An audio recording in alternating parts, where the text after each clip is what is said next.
नमस्कार मंडळी. आजची प्रसन्न सकाळ. सकाळी थोडं धुकं होतं. मी आणि आई आम्ही फिरायला गेलो. तुम्हाला व्हिडिओमध्ये हे जे डबे दिसत आहेत ते कचऱ्याचे डबे आहेत.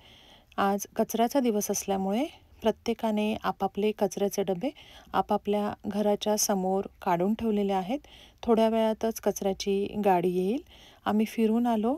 नंतर सगळं आवरून शांततेत बसून देवाची पूजा केली. नैवेद्य दाखवून आरती केली. नित्यसेवेचं वाचन केलं. आज नाश्त्यासाठी आईंनी नागलीची खिशी केली. हे जे नागलीचं पीठ आहे ते चुलत सासूबाई स्वाती काकू यांनी घरी तयार करून आम्हाला इकडे पाठवलेलं आहे. आधी त्यांनी नागली आणून त्याला पाण्याचा हात लावून ती घट्ट बांधून ठेवली. नंतर कॉटनच्या कापडावर घरातच पसरवून ती वाळवली आणि त्याचं गिरणीमधनं पीठ दळून आणलं. नंतर हे जे पीठ आहे ते पुन्हा वस्त्रगाळ कापडामधनं गाळून घेतलं. हे पीठ नाश्त्यासाठी करताना जेवढं आपण पीठ घेतलेलं आहे तेवढंच त्यामध्ये पाणी घालायचं आहे आणि हे पीठ पाण्यामध्ये कालवायचं आहे. नंतर त्यामध्ये तीळ, हिंग, चवीनुसार मीठ, जिरे घातले आणि 2 चमचे तेल घातलं आणि रवीने हे पीठ एकजीव करून घेतलं. नंतर एकीकडे इडली पात्रामध्ये खाली पाणी ठेवून 15 मिनटं हे पीठ शिजू दिलं. हे शिजल्यानंतर एका ताटामध्ये काढून एकजीव केलं आणि प्रत्येकाला डिशमध्ये खायला दिलं. खायला देताना यावर थोडंसं तेल घालायचं आहे म्हणजे याची चव खूप छान लागते आणि हे एकदम पौष्टिक असं पीठ आहे. तुम्हाला जर करायचं असेल तर तुम्हीसुद्धा हे नागलीचं पीठ घरच्या घरी खिशी करण्यासाठी तयार करून ठेवू शकता. हे खराब होऊ नये म्हणून आम्ही फ्रीजमध्ये ठेवलेलं आहे.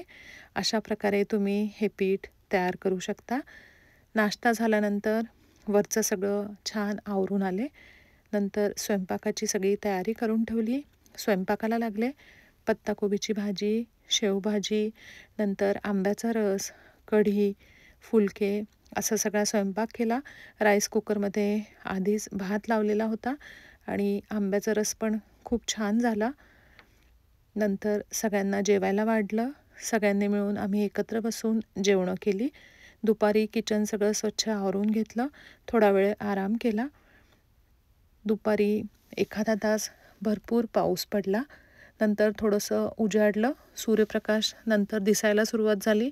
मग आम्ही जवळच असलेल्या हिंदू सोसायटीच्या मंदिरात जाऊ असं ठरवलं. सगळेजण तयार झालो आणि मंदिरात जाण्यासाठी आम्ही निघालो. हे मंदिर आई-भाऊंना खूप आवडलं. तिथे गेल्यानंतर तिथे आरती सुरू होणार होती. आरतीला आम्ही थांबलो. आरती झाली, देवाचं दर्शन घेतलं, प्रसाद घेतला आणि घराकडे पुन्हा आम्ही निघालो.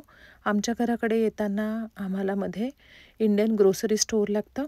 तिथे आम्ही थांबलो आणि तिथे भारतातनं आलेले आंबे आम्ही बघितले. तिथे केसर आंबा आम्ही घेतला. हा आंबा बॉक्समध्ये होता. तर बिल झाल्यानंतर हा बॉक्स ओपन करून आम्हाला म्हणजे आतले जे हे आंबे आहेत ते खराब नाही आहेत ना म्हणून त्यांनी दाखवलं. जर एखादा खराब असता तर त्यांनी तो बदलून आम्हाला देणार होते. परंतु सगळे आंबे चांगले होते. मग आम्ही आंबे घेऊन घरी परतलो. धन्यवाद.